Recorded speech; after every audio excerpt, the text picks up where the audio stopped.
Chapter 2 is called You Want Fries with That? Happy birthday to you. It was June 25th. The McDonald family, Coke Pep, their mom Bridget, and dad Dr. Benjamin McDonald, were sitting in the RV in the parking lot of the house on the rock. Mrs. McDonald had baked a little cake in the microwave oven. Dr. McDonald stuck 13 candles in it and lit them. That's the problem with getting older. At some point, your birthday cake becomes a fire hazard. Can you believe we have a couple of teenagers on our hands, Ben? Asked Mrs. McDonald, shaking her head at the wonder of it all.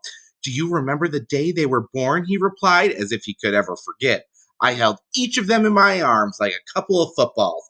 I remember it like it was yesterday. And now look at them. Coke and Pep sat in the back seat silent. They were still stunned after what had happened to them at the house on the rock. Just minutes earlier, they had been captured by Dr. Warsaw in the Infinity Room, a pointy excursion that hung off the house like a beak of a huge bird. Dr. Warsaw had given them a choice: die by electric shock from the wireless eye jolt he had invented, or plummet 150 feet to their deaths. They chose neither. Instead, Pep knocked the eye jolt out of his hands with a frisbee, and Coke used his famous inflictor karate move to kick Dr. Warsaw out of the Infinity Room into his virtual certain death.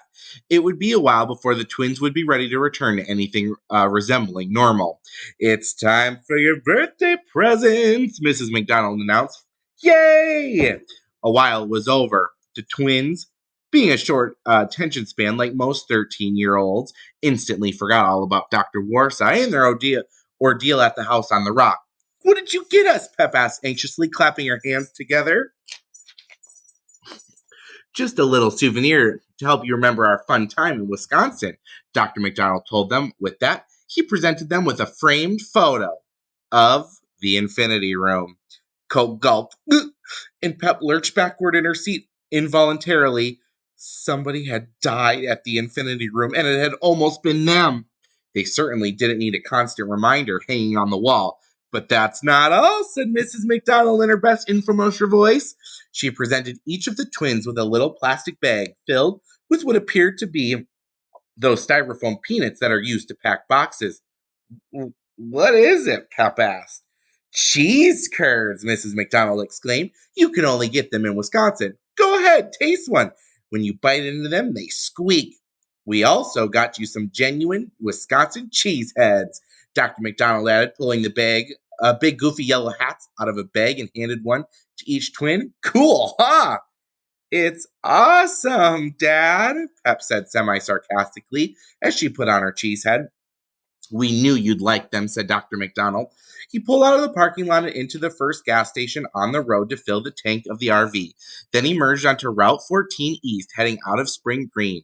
Dr. McDonald had attended graduate school at the University of Wisconsin and knew the area well. Soon they were in the country, passing by the rolling hills and dairy farms of southern Wisconsin. Look, a cow, Pep hollered. Big wow, Coke said. What, you never saw a cow before? Be nice to your sister, warned Dr. McDonald. It's Wisconsin, Coke said. Do you have any idea how many cows they have in Wisconsin? Ugh, I give up, Pep admitted. How many? 1.2 million, Coke said. There was no point in arguing with him. Coke had a photographic memory. He could remember virtually anything he ever saw, touched, heard, smelled, or tasted. And one day, several years earlier, he happened to be reading the back of a milk carton that said there were 1.2 million cows in Wisconsin. Of course, there could be more cows now, or less, but at some point in time, there were definitely 1.2 million cows in Wisconsin. Hey, speaking of cows, Dr. McDonald said, do you know what kind of milk comes from a forgetful cow? What kind? Everybody asked. Milk of amnesia. Lame, Dad, Coke said. Actually, Coke thought his father's joke was minorly funny, but it's not cool to laugh at your parents' jokes, as you well know. It seemed like there were dairy farms everywhere. Wisconsin is the cheese capital of the world. Coke put on his cheese head to get into the spirit of it. Pep munched on cheese curds, which actually did squeak when she bit into them, and they were also delicious. The people in Wisconsin probably put cheese on their cornflakes, Coke commented as he looked out the window. Cheese is a funny word, said Pep. Isn't it odd that we say cheese when we take a picture? Everybody does that, doofus, Coke said. Don't call your sister a doofus, said Mrs. McDonald. It's not nice. But why do we say cheese when we take a picture? Pep asked. Probably because it forces people to smile, Dr. McDonald said. You can't say cheese without smiling. Well, you can say disease without smiling either, Coke pointed out. Why don't people say disease when they're getting their picture taken? Well, everybody likes cheese and nobody likes disease, said Mrs. McDonald. Doctors like disease, Coke said. If we didn't have diseases, all the doctors would be out of a job. We wouldn't even need doctors anymore. So it's actually in a doctor's interest for there to be lots of people with diseases. If all those people were suddenly cured, it would be a disaster for the medical industry. Everybody thought about it for a few minutes. With that logic, Pep said, if cars never broke down, all the mechanics would be out of jobs. That's true, Coke agreed. If there were no arguments, said Dr. McDonald, we wouldn't need lawyers. I guess every bad thing that happens in the world is good for somebody, said Mrs. McDonald. Sometimes good things can be bad things, and sometimes bad things can be good things. Everybody chewed on that as they drove past the barns and silos that dotted the Wisconsin countryside. The twins were happy and relaxed for the first time since school led. Their long nightmare was finally over. They wouldn't have to worry about Dr. Warsaw or Mrs. Higgins or any of those bowler dude psychos who had been trying to kill them. Now they could enjoy the rest of their trip to Aunt Judy's wedding in Washington. It was like a great weight had been lifted off their shoulders.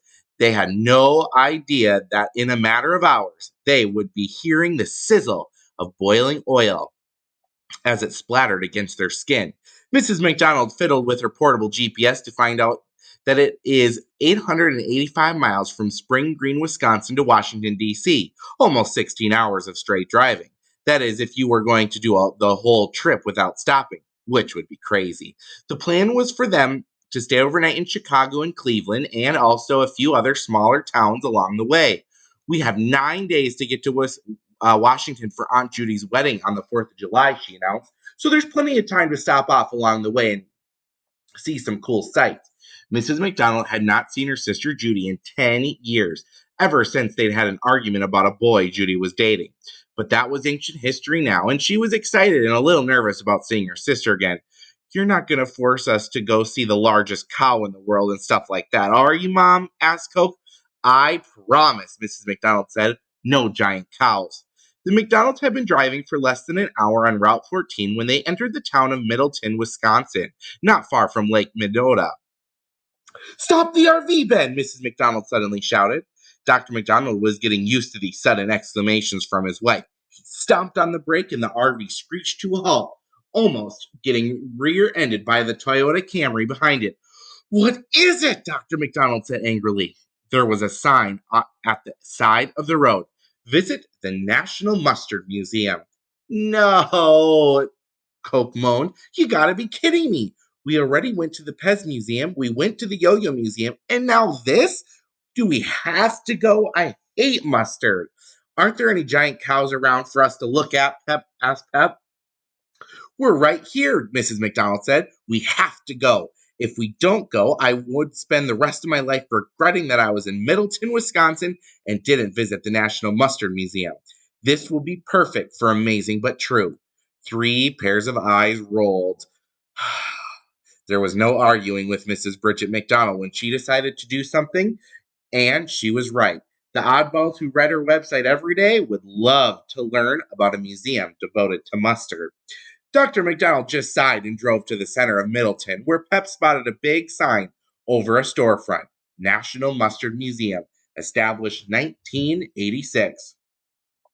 As soon as they walked into the museum, their eyes were assaulted by 5,000 jars, bottles, and tubes of mustard from all 50 states and more than 60 countries. Polish mustard, Chinese mustard, Australian Outback mustard.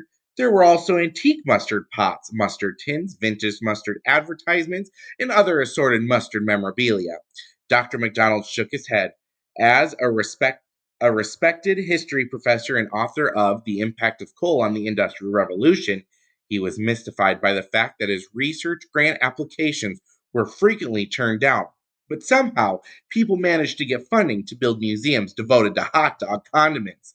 He could have spent his summer researching his next book, but instead he was about to waste his money buying jars of mustard in a museum gift shop. Life wasn't fair. Mrs. McDonald got to work, snapping photos for her website and interviewing strolling mustard lovers about their personal mustard memories. She threw herself into her work, which was why her website was so successful. Even though she didn't personally love mustard, she filled out a form to join the Mustard of the Month Club. So every month for a year, she would receive a new jar of mustard. "Will you folks be here the first Saturday in August?" asked the man behind the cash register. "No, we're on our way to my sister's wedding in Washington," replied Mrs. McDonald. "I haven't seen her in 10 years." "Too bad," the guy said. "The first Saturday in August is National Mustard Day. We have a lot of festivities planned." Coke and Pep looked at each other and mouthed the words, "Let's get out of here." When they finally did get out of there, Mrs. McDonald was carrying a large shopping bag. "I couldn't resist," she told the twins. "I bought you another birthday present." "Let me guess," Coke said. "A jar of mustard?" "Of course not," Mrs. McDonald said. "I know you don't like mustard. Go ahead, open it." Coke opened the bag. Inside was a toilet seat with these words printed on it: "Poop on you." "Get it?" Mrs. McDonald said. "Poop on is a kind of mustard." "We get it, Mom," Pep said. "Can we go now?" Coke and Pep had no idea what they were going to do with the poop on you toilet seat, but they made sure to thank their mother and tell her it was just what they had always wanted. You should always accept gifts from loved ones graciously, even if somebody has just given you the dumbest thing in the world. The RV passed by Madison, the capital of Wisconsin. In the back seat, the twins amused themselves with crossword puzzles and playing cards, blissfully ignorant of the facts that soon they would be lowered into a vat of boiling oil. But you, fortunate reader, know it's coming and are probably wondering when that exciting event will happen. Patience and no skipping ahead. Dr. McDonald was taking the scenic route, staying off the interstate highway and enjoying the view. Less than an hour from the Mustard Museum, the RV entered the town of Fort Atkinson and rolled to a stop in the south side of downtown area outside the Horde Historical Museum. "Why are we stopping here?" Pep asked, annoyance in her voice. "Because this is the National Dairy Shrine Visitor Center," Mrs. McDonald informed her. "Dairy shrine," the twins said together. And so it was, a shrine to all things dairy. The place was so jam-packed with antique milking machines and dog-powered uh, butter churn and even Elise the cow's original blanket. Mrs. McDonald took notes for Amazing but True while Dr. McDonald examined the dioramas of pioneer dairy life. The twins walked around searching desperately for an exit sign. "Look, kids," Mrs. McDonald said enthusiastically, "the National Dairy Hall of Fame." On the wall of pioneers were Harvey D. Thatcher, inventor of the glass milk bottle, Arthur Baer, world authority on ice cream, and Thorkeld, Tom Nuckinson, the developer of Half and Half. "This place is a snooze fest," Coke whispered to his sister. "They don't even have a cool gift shop," Pep replied as she leafed through the only book for sale, A History of Dairy Marketing in America. The twins would not have been so snarky if they had any idea that they would soon be dropped into a vat of boiling oil. But as you well know, they were clueless. Thankfully, the McDonald's did not spend much time at the dairy shrine and were soon heading south and east on Route 12. In an hour, they passed a sign: "Welcome to Illinois, the land of Lincoln." "Woohoo!" Coke hollered. "Did you know that Illinois is called the land of Lincoln, even though Abraham Lincoln was born in Kentucky?" "Thank you, Mr. Know It All," muttered Pep, who long ago had grown tired of her brother's encyclopedic memory. "Are we going to stop soon? I'm getting hungry." "Soon, honey," Mrs. McDonald said. "I know the perfect place to stop for dinner." "Where? Where?" the kids asked. "You'll see." The twins would have to remain in suspense for almost an hour as they continued on Route 12 south and east through Illinois. Eventually, they entered the town of Des Plaines, which is 20 miles outside of Chicago. Dr. McDonald took a right fork onto Lee Street and passed a motel, and then the familiar yellow arches came into view. He pulled into the McDonald's parking lot. "Here it is," Mrs. McDonald announced. 15 cents for a burger," Dr. McDonald exclaimed. That's a good deal. What? Pep asked. It's a McDonald's. They have these everywhere. We drove an hour just to go to McDonald's, asked Coke. Oh, it's not just any McDonald's, Mrs. McDonald told them. This is the first McDonald's. The first ever? Pep asked as she got out of the RV. She was still wearing her cheese head. Indeed, it was. At this precise location, 400 North Lee Street, Des Plaines, Illinois, the first McDonald's opened on April 15th, 1955. It was torn down in 1984, but a replica was built on the spot, sort of museum to McDonald's. Across the street was a modern McDonald's restaurant. So, this is where the decline of our civilization began, said Dr. McDonald. Chain restaurants, cheap, bland, standardized food, wasteful packaging, rampant obesity, the end of home cooking. Don't be such a downer, Dad, said Coke. This is sacred ground. This is where Happy Meals began. And Ronald McDonald. The Big Mac, Golden Arches, Egg McMuffins, supersizing extra value meals, the Whopper, added Pepsi. That's Burger King, you dope. Don't call your sister a dope worm, Mrs. McDonald. The kids pressed their noses against the window to peer inside. It looked like a real McDonald's, except there were antique milkshake machines, vintage ads, photos about the history of McDonald's on the walls, and some mannequins standing at the counter in old time uniforms. Pep tried to pull open the door, but it was locked. I'm sorry, but the museum is closed today, said a voice behind them. The McDonald family turned around to see a chunky teenage boy standing before them. He was dressed in the same old time uniform as the mannequins inside. He had pimples on his face, and a shock of red hair poked out from under his paper hat. The boy looked unmistakably like Archie, the comic book character. If Archie could be cloned and stuffed, this kid would be the result. He appeared to be a few years older than the twins, maybe 16. Close, says Mrs. McDonald, putting her hands on her hips to indicate annoyance. We drove all the way from California to see this. That wasn't exactly true, but it gave more weight to Mrs. McDonald's indignation. Well, you're in luck, said the teenager who looked just like Archie. Our special mobile French fry exhibit is visiting here today. Your kids will love it. He pointed to an 18-wheeler truck at the far end of the parking lot. It had a big picture of Ronald McDonald on the side and the words, "The multimedia world of French fries."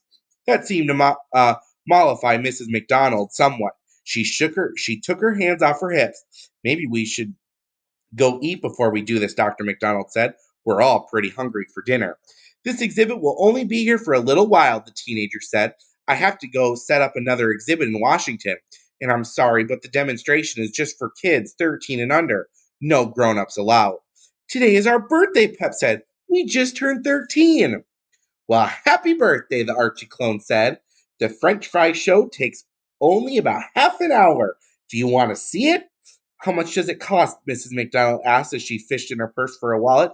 It's completely free, the kid said as he pulled two tickets out of his pocket. Come on, you deserve a break today. Of course it's free, Dr. McDonald grumbled. It's a half-hour commercial for McDonald's.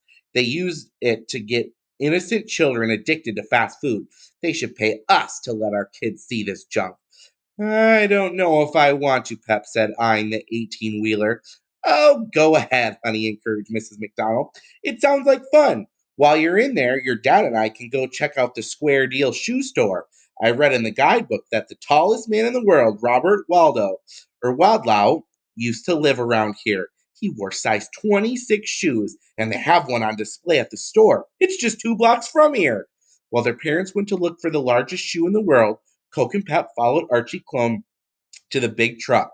Are you sure we should be doing this? Pep whispered to her brother as they walked across the parking lot.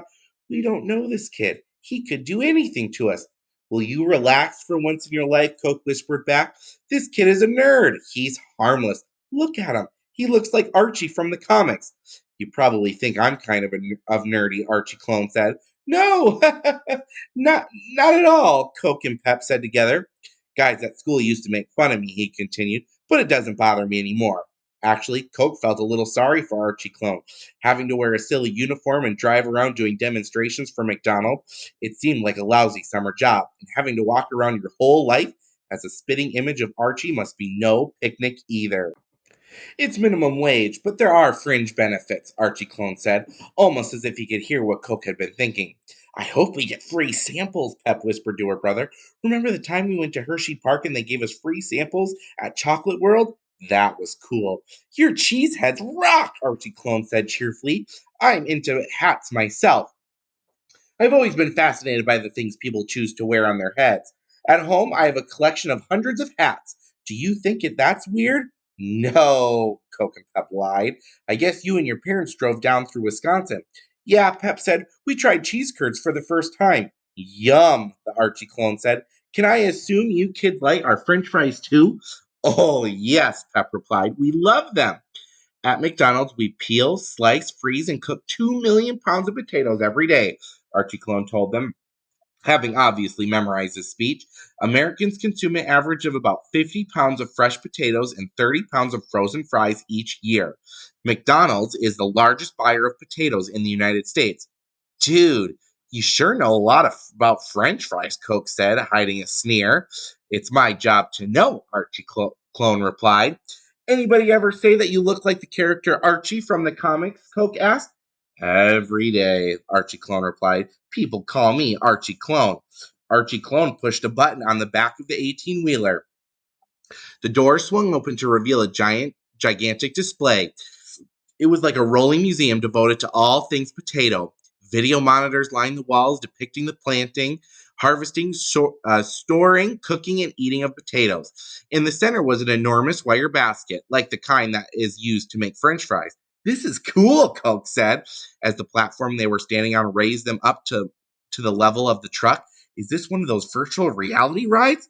You might say that, Archie Clone said, pushing the button again to close the door behind him. It's an interactive, hands on 3D experience, sort of like the ones they have at Disneyland. He led the twins up a set of stairs and helped them climb into a big wire basket. Is it going to be scary? Asked Pep. A little, Archie admitted as he closed the top of the basket. But the scary part doesn't last long. The cool thing is, you'll get to see the process of making french fries from the point of view of the spud itself. Isn't this exciting? Pep said. We're going to be like potatoes. Coke glanced over at Archie Clone and noticed a wicked little smile at the corners of his mouth. It was at that moment Coke realized he and his sister were not in a virtual reality ride. This truck wasn't part of the McDonald's museum. There weren't at a mobile exhibit about French fries. They had stumbled into a trap. Hey! Coke shouted, grabbing and shaking the wire basket that now surrounded them. We changed our minds. We don't want to do this. But it was too late. Under the basket, gallons of oil had begun to pour into a large pool. Steam was coming off the oil and it was bubbling. Coke and Pep could smell it. It smelled like something cooking. What's going on? Pep stammered, grabbing her brother's hand. Archie Clone looked at them, grinning from ear to ear. This is my favorite part of the job, he said, remembering those fringe benefits I told you about. He pushed a button and the wire basket dropped a few inches. It was attached to a large motor and gear system. You don't even work for McDonald's, Coke shouted, pointing at Archie Clone. Nope, he replied. I work for a different employer. I think you may have heard of him. Dr. Herman Warsaw.